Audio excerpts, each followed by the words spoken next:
بالله من الشيطان الرجيم.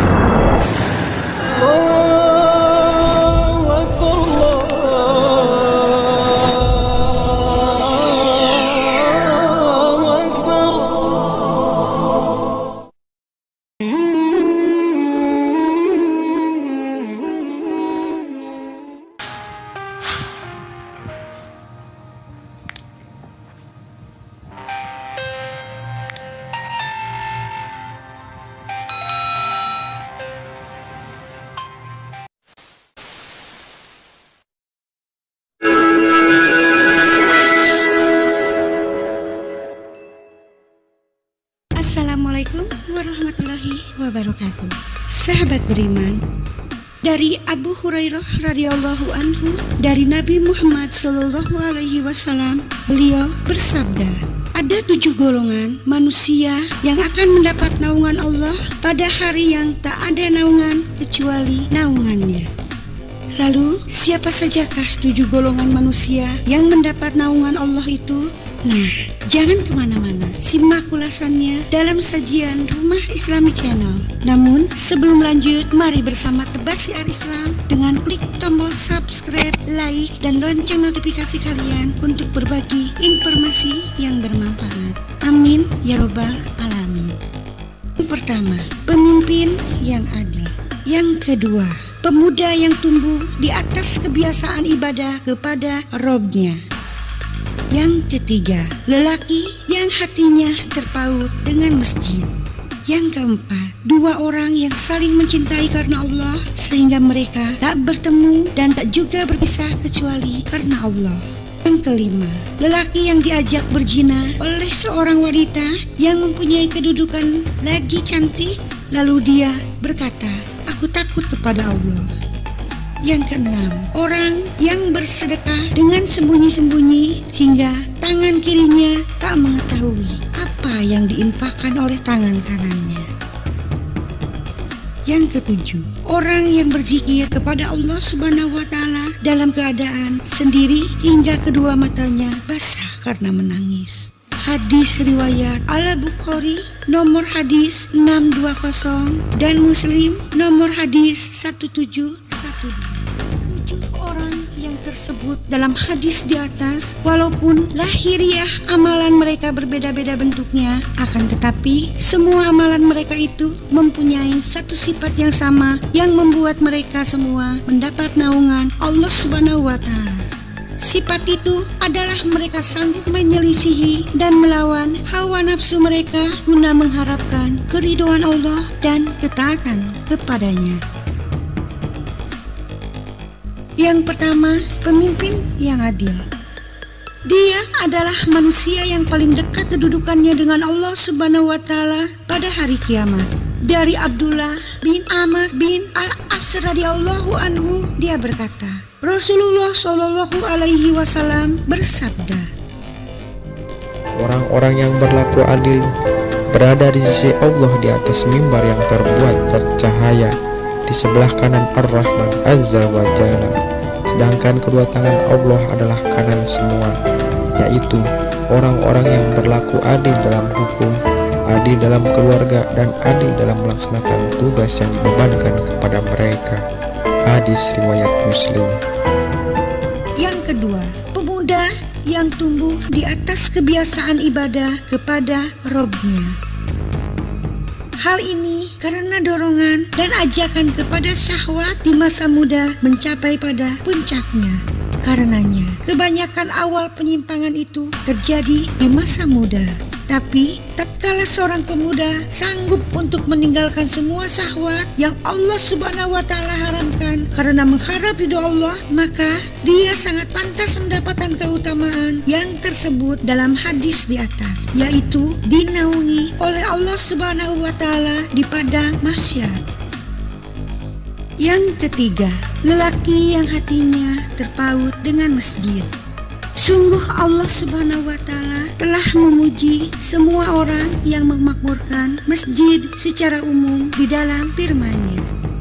Bertasbihlah kepada Allah di masjid-masjid yang telah diperintahkan untuk dimuliakan dan disebut namanya di dalamnya. pada waktu pagi dan waktu petang, lelaki yang tak dilalaikan oleh perniagaan, dan tak pula oleh jual beli dari mengingati Allah, dan dari mendirikan sembahyang, dan dari membayar zakat. Mereka takut kepada suatu hari yang di hari itu hati dan penglihatan menjadi goncang. Mereka mengerjakan yang demikian itu supaya Allah memberikan balasan kepada mereka dengan balasan yang lebih baik dari apa yang telah mereka kerjakan, dan supaya Allah menambah karunia-Nya kepada mereka, dan Allah memberi rizki kepada siapa yang dikehendakinya tanpa batas. Quran Surat An-Nur. Terkait hati dengan masjid hanya akan didapatkan oleh siapa saja yang menuntun jiwanya menuju ketaatan kepada Allah. Hal itu karena jiwa pada dasarnya cenderung memerintahkan sesuatu yang jelek, sehingga jika dia meninggalkan semua ajakan dan seruan jiwa yang jelek itu dan lebih mendahulukan kecintaan kepada Allah, maka pantaslah dia mendapatkan pahala yang sangat besar. Yang keempat, dua orang yang saling mencintai karena Allah, sehingga mereka tak bertemu dan tak juga berpisah kecuali karena Allah. Kedua orang ini telah berjihad dalam melawan hawa nafsu mereka. Hal itu karena hawa nafsu itu menyeru untuk saling mencintai karena selain Allah, karena ada tujuan-tujuan duniawiyah. Makna mereka tak bertemu dan tak juga berpisah kecuali karena Allah adalah keduanya bersatu dan bermuamalah karena keduanya mencintai Allah. Karenanya, kapan salah seorang di antara mereka berubah dari sifat ini mencintai Allah, maka temannya itu akan meninggalkannya dan menjauh darinya karena dia telah meninggalkan sifat yang menjadi sebab awalnya mereka saling menyayangi. Sehingga jadilah ada dan tak adanya cinta dan sayang di antara keduanya berputar dan ditentukan oleh ketaatan kepada Allah dan berpegang teguh kepada sunnah Rasulnya Shallallahu Alaihi Wasallam. Yang kelima, lelaki yang diajak berzina oleh seorang wanita yang mempunyai kedudukan lagi cantik, lalu dia berkata, "Aku takut kepada Allah." Yakni dia diminta oleh wanita yang mengumpulkan status sosial yang tinggi, harta yang melimpah, dan kecantikan yang luar biasa untuk berzina dengannya. Akan tetapi dia menolak permintaan dan ajakan tersebut karena takut kepada Allah. Maka ini tanda yang sangat nyata menunjukkan dia lebih mendahulukan kecintaan kepada Allah daripada kecintaan kepada hawa nafsu. Dan orang yang sanggup melakukan ini akan termasuk ke dalam firman Allah Ta'ala. Dan adapun orang-orang yang takut kepada kebesaran Tuhannya dan menahan diri dari keinginan hawa nafsunya. Quran Surat An-Nazi'at. Dan pemimpin setiap lelaki dalam masalah ini adalah Nabi Yusuf alaihi salam. Orang yang bersedekah dengan sembunyi-sembunyi hingga tangan kirinya tak mengetahui apa yang diinfakkan oleh tangan kanannya. Yakni dia berusaha semaksimal mungkin agar sedekah dan dermanya tak diketahui oleh siapapun kecuali Allah. Sampai-sampai diibaratkan dengan kalimat hingga tangan kirinya tak mengetahui apa yang diinfakkan oleh tangan kanannya. Karenanya disunahkan dalam setiap zakat, infak, dan sedekah agar orang yang mempunyai harta menyerahkannya secara langsung kepada yang berhak menerimanya dan tak melalui wakil dan perantara. Karena hal itu akan lebih menyembunyikan sedekahnya. Juga disunahkan dia memberikannya kepada kerabatnya sendiri sebelum kepada orang lain, agar sedekahnya juga bisa dia sembunyikan. Yang ketujuh, orang yang berzikir kepada Allah dalam keadaan sendiri hingga kedua matanya basah karena menangis.